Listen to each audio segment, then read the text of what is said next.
Welcome to Sew Along Tutorials with MerryStockings.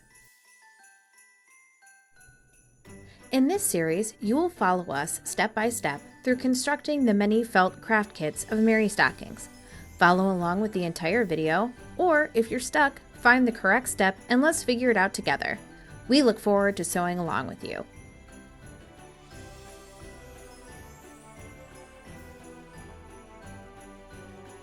Thanksgiving Panda Sew Along. Today, we're doing the Thanksgiving Panda from MerryStockings.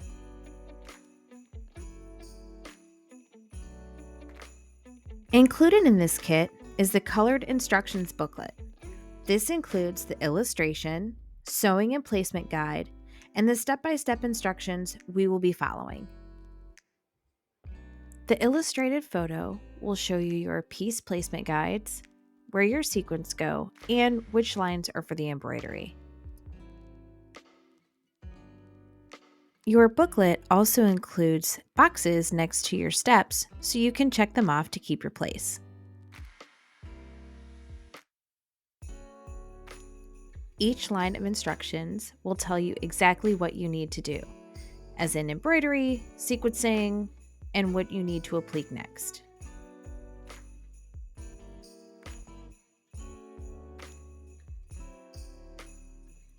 Next will be your general instructions pamphlet. This is going to show you the useful tools you'll need in addition, such as scissors, straight pins, polyfiber fill, your pattern pieces, the floss, what kind of stitching, and on the back is your stitching and embellishment illustration. This is going to show you exactly what stitches you're going to need and also show you an example of how to make them. Now we will go through all of our floss, beads, and needles.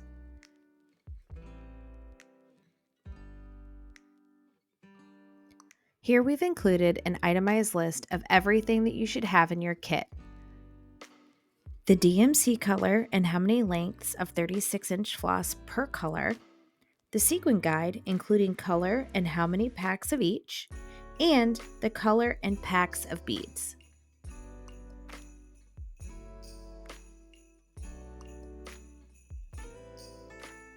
You will also receive a number 10 embroidery needle and a number 7 crewel needle. This will be for your beads and sequins.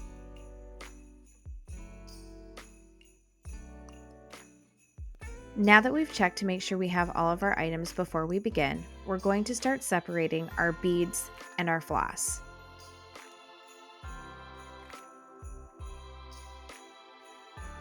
I use a multiple compartment bead organizer with a lock on the side.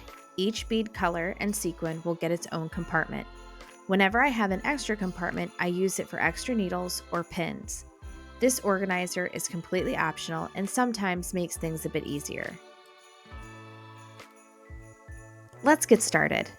Now, you will see two different types of lines on your pieces. The dotted line is where other pieces will be placed and should have a number inside of them. This will tell you what number piece will be placed there. The solid line is your embroidery line, and your instructions will tell you what color and type of stitch goes there. Let's cut out our first piece.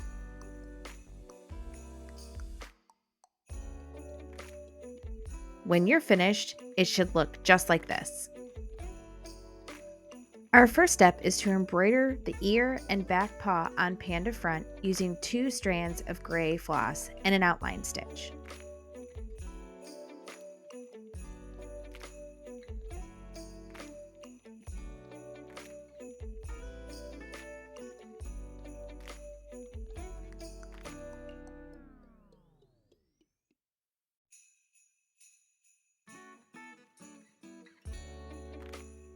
This next step, we will refer to our diagram. We're supposed to embroider outline of eyes on eye patches, piece 2 and 3, using 2 strands of white floss and an outline stitch. Under your diagram, you will look at the eyes, and it says outline stitch 2 strands of white floss. So this means you are going to use 2 strands of white floss to outline stitch the circles on piece 2 and 3.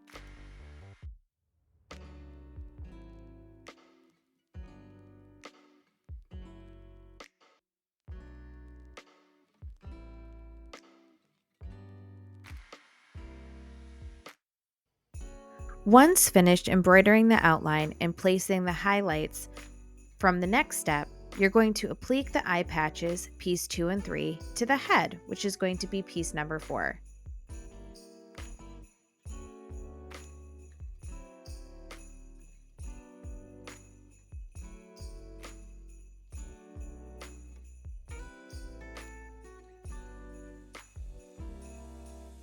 After both eyes have been sewn on, embroider the mouth and eyebrows onto the head using 2 strands of black floss and an outline stitch. In the next set of directions, you will also embroider the nose onto the head using 2 strands of black floss and a satin stitch. All this can be done at the exact same time.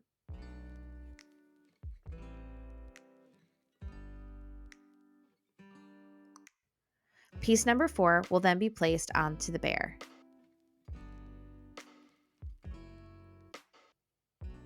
Feel free to use pins to hold small pieces into place. This will help the piece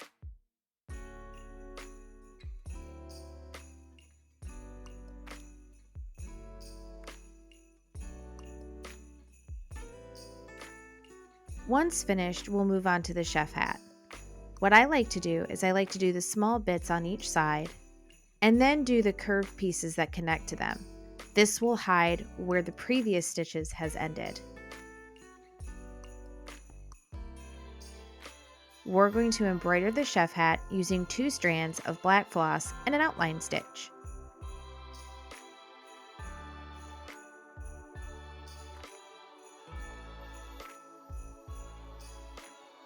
Once finished with the outline stitch, you're going to sew the chef hat to the Panda Front unit.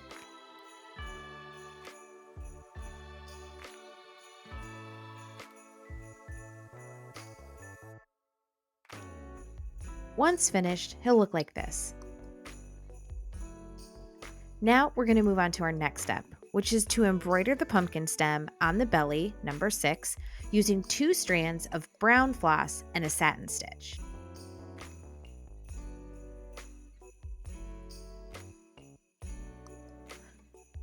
The large box is the pumpkin stem, which you can see on your diagram.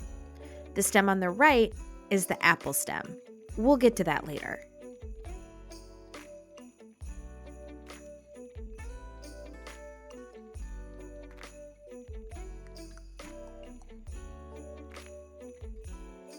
If you need any additional help with the satin stitch, please refer back to our tutorials page where we perform this stitch. This is how the finished pumpkin stem should look. Now, we're going to embroider the apple stem using 2 strands of black floss and an outline stitch.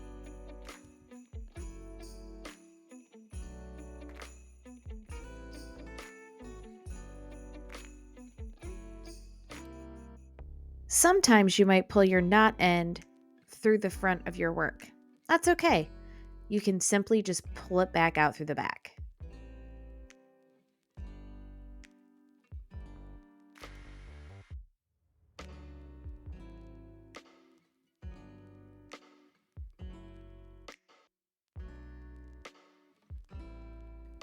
The finished piece should look just like this. We will now put the belly on the Panda Front unit.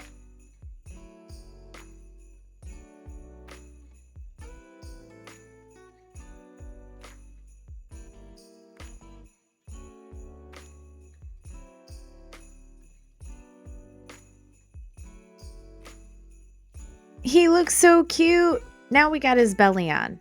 Now we can move on to adding the vegetables. First, we're going to embroider the edges of the pumpkin using 2 strands of brown floss and an outline stitch.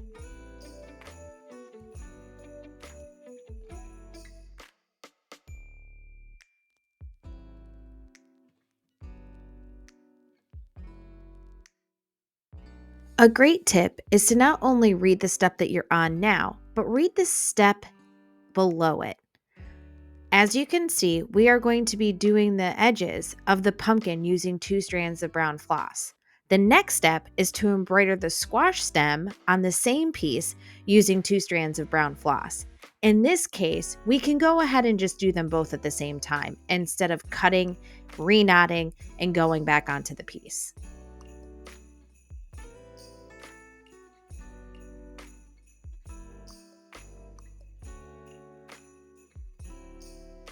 Now comes the really fun part. We get to sequin the pumpkin, piece number 7, using orange sequins attached with a clear bead. Each dot on piece number 7 will have a clear bead and an orange sequin attached.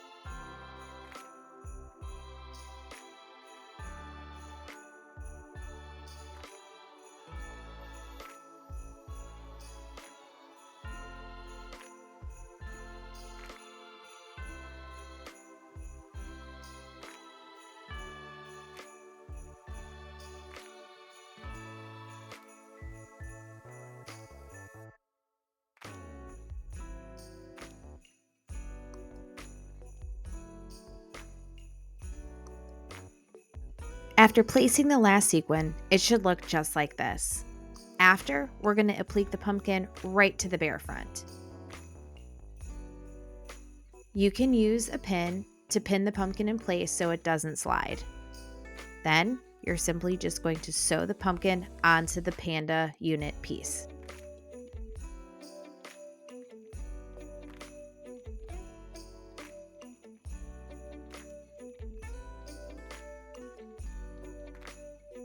Now we're moving on to the apple. We've embroidered the apple using 2 strands of black floss and an outline stitch, which is what our next step was. Now we're going to sequin the apple using red sequins attached with a red bead. Most sequins are going to use clear beads, but every time you use a red sequin, you're going to use a red bead instead. Once finished, you can attach it to the Panda Front unit. Last but not least, we'll add our squash. First, we're going to embroider the squash, which is piece number 9, using 2 strands of tan floss and an outline stitch. Once the gold sequins have been added, we're going to attach the squash to the front of the panda unit.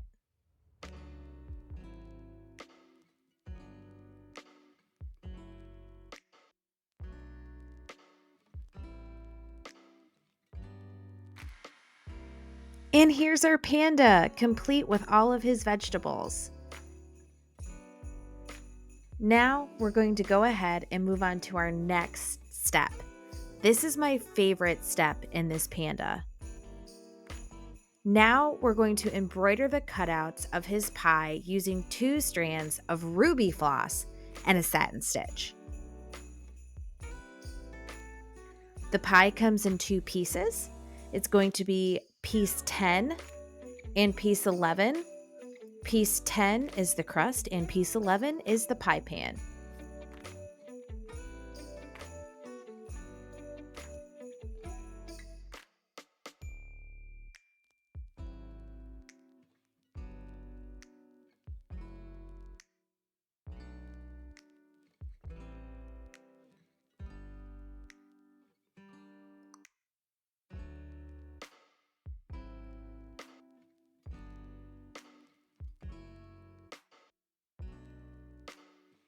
Here's the completed cutouts. Now we're going to embroider the actual pie ridges on the pie crust. What I like to do in this case is I like to outline stitch the top curvatures, and then I'm going to outline the bottom curvatures. That means it's going to help hide the edges of those top crust ridges so it looks like it's one solid line. Sometimes, like with these cutouts Our on the pie delicious crust, crust is I do complete. find it a little Now bit we're going easier to to attach embroider that before piece, I number cut the 10, piece out. to the pan, which When is you piece do 11. this, We're you do simply have to be going to careful cut not the to cut pan any out stitches later. and It's all attach about how piece you feel 10 to the comfortable. top of There's piece no 11. wrong way of doing things.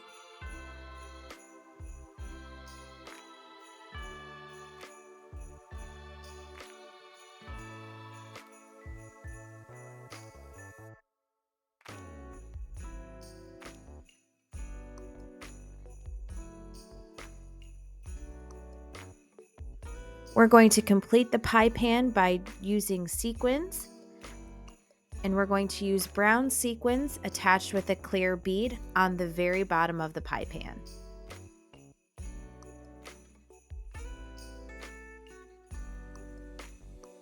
At any time, if you feel like the sequins are a little bit looser than you'd like, you can always go back through them again and knot the back of it before moving on to the next sequin.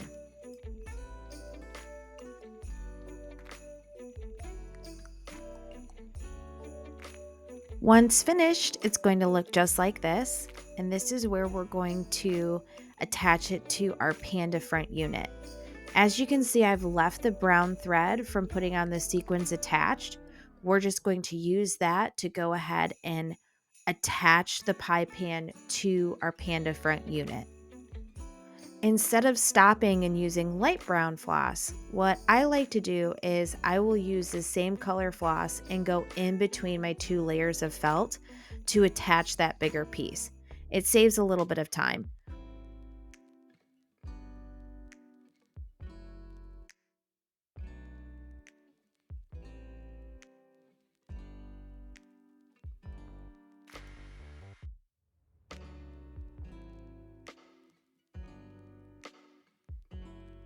Also, with this technique, it does show that you are making less stitches on top of the stitches that you've already made. When you're finished, he's going to look just like this. We're going to go ahead and move on to our next step, which is to embroider the front paws, pieces 12 and 13, using 2 strands of gray floss and a straight stitch.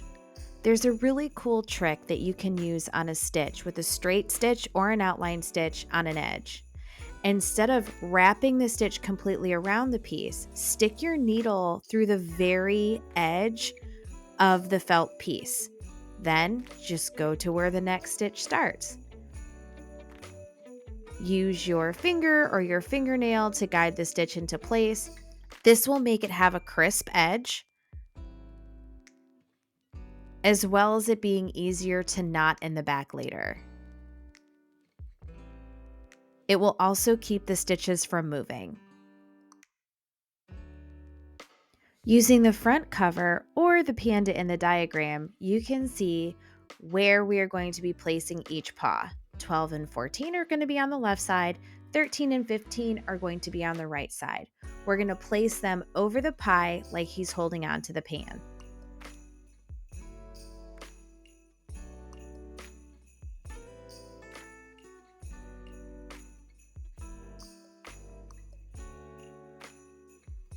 Let's start putting the paws together. First, we're going to start with pieces 12 and piece 14. We're going to whip stitch the paw together, leaving a small hole in the top. There, you will stuff a little bit of polyfill on the inside. For any reason, if you're having trouble putting in your polyfill, you can use your hands to roll it into a small ball, and using the tips of your scissors, tuck it gently inside of the paw piece.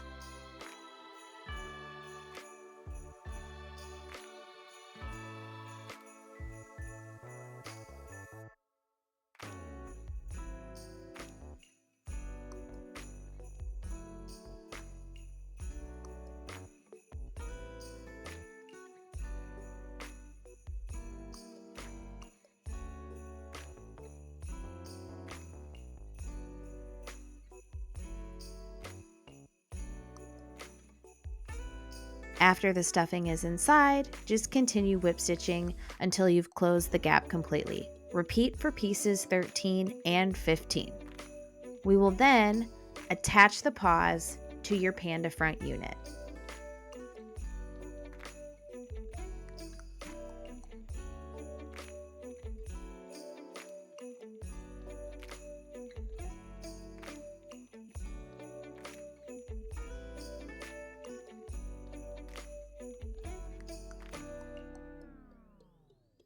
Sew around the bottom, leaving the top unattached so it looks like he's holding the pie and giving it more dimension.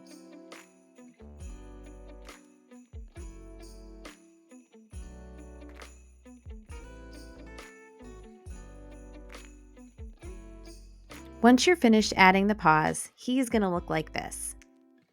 You've now completed the Panda Front unit. Great job! Now we're going to go ahead and create our 7 inches of black cording using the instructions in the included stitch guide.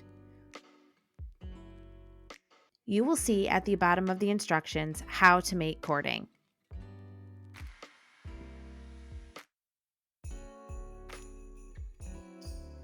If you need any additional help regarding cording or any of the stitches that you see in this video, please reference back to our tutorial videos. You can also reach out to our customer service department at any time. The cording will be placed at the top of the Panda Bear.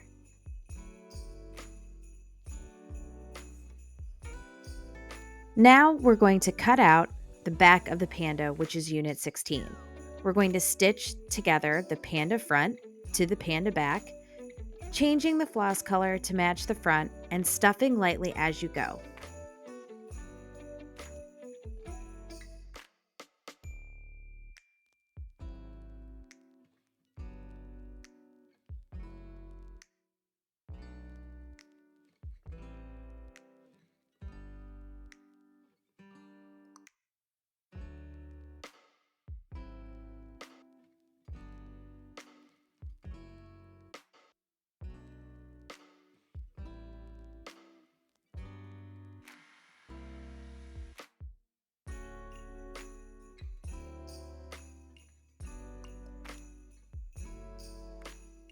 Our next tutorial is going to be the brand new 2024 MerryCollectibles Candy Cane Koala.